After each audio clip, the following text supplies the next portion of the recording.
wandered through the atrium at Hartsfield Jackson Airport, you know his work. The same is true for Terminal E. That's all Oscar.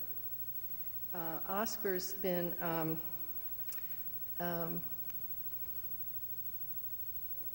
big presence in Atlanta for a long time. And something you may not know about him is that he has started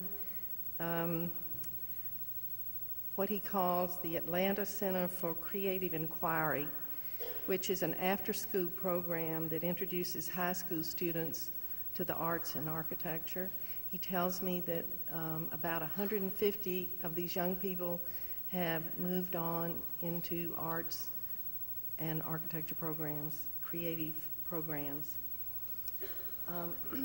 Now, also I should say that Oscar's received a number of really fine awards. He was the Atlanta Chamber of Commerce Small Businessman of the Year in 2003, excuse me.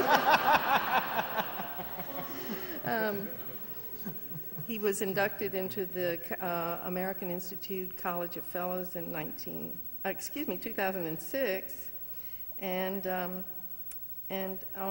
many more awards and recognitions for Oscar.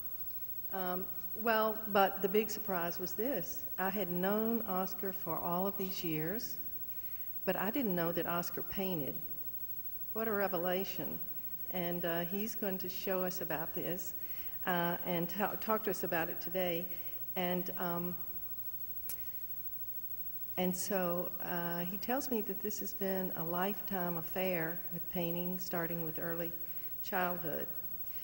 Just a little background on Oscar. He studied the arts from Lincoln.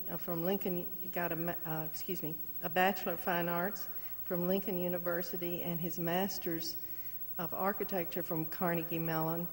And it was interesting when we were doing the Carnegie Mellon project, the Gates Center there, we had the pleasure of interfacing with Oscar because he sits on their board of directors.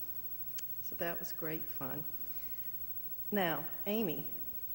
Amy is the only girl in the group. She's in the center there. Amy and I met in 1986 on a tour of artist studios, and this was when Nexus, which is now the Contemporary, was on Ralph Miguel Avenue in the old school building there. On the tour, we walked into Amy's studio, and there was Amy surrounded by beautiful ceramic work, by paintings, by all, I don't know if you were working in encaustic at the time, maybe. Sure you were. And here on the floor in this basket was Sophia. And Sophia was a newborn, and that was 23 years ago. Since that time, and let me tell you a little bit about Amy's background. She studied literature first, then she went to Georgia State and got her Master's of Fine Arts in Art.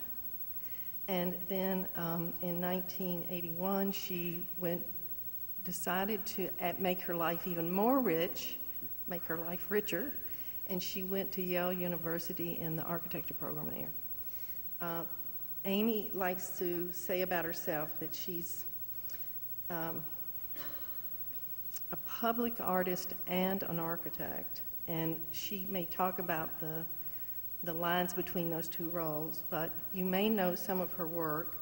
She's done a project called Sun, Orange, Green, Blue, and Blue, which is an environmental installation at the Fulton County Center for Health and Rehabilitation.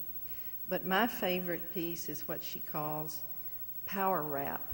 And Power Wrap is actually an enclosure for an electrical substation, which is on North Side Drive, and it backs up to Means Street. Is that right? Is it North Side of Means? It's a beautiful thing. You should go there and see it. It's beautiful in the daytime, and it's beautiful at night. It's real because it has this array of LED lights that are very compelling and beautiful. And, you know, it takes a very creative mind to take a substation and turn it into a work of art. Just to say a little bit about Amy's now 16 years of work in architecture. She calls herself Amy Landesberg Architects, and she's also works in association with LP3 Architecture. They've done, Amy Landesberg Architects have done galleries and museums, educational buildings, and so on, and they currently have a fire station number 2, I think it is, ongoing in Decatur. So Amy is very productive in lots of modes, and she'll tell us about that. Now, to Amy's left